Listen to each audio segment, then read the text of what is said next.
Number 3.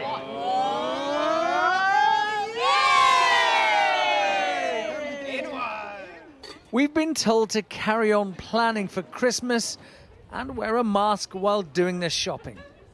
The Prime Minister says we're going to have a better festive period than last year. But with the emergence of the Omicron variant, how confident can we be? Well, we still don't have enough data about the new variant. And until we do, the Health Secretary says it makes sense to have some measures in place. There's reason to think that it may be, and I stress the word may, that this variant may turn out to make our vaccines less effective. It may not.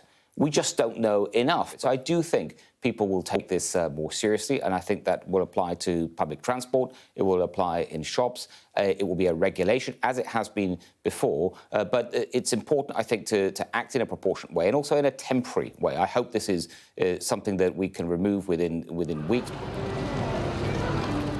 Face masks and other interventions are designed to buy the government time to understand more about this variant and time to slow its spread. As news of more Omicron cases emerge in the UK, the Health Security Agency has warned numbers of this variant are expected to rise. We're showing that we're worried about it by the actions that have been rapidly taken by the UK government, but also by other governments around the world. It has more mutations than anything we've seen before, and some of those mutations are in areas of the virus that will particularly affect the immune response. The government rejects any criticism that it has not acted quickly enough in imposing targeted border controls. It says all restrictions must be proportional.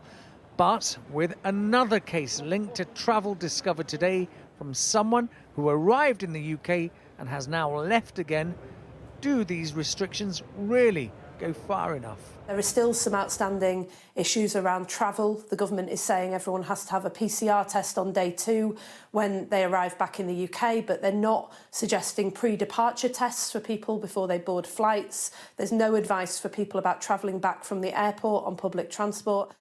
In addition to transport and shops, masks will have to be worn in English schools. All pupils in Year 7 and above and visitors to sites are required to wear face coverings in communal areas.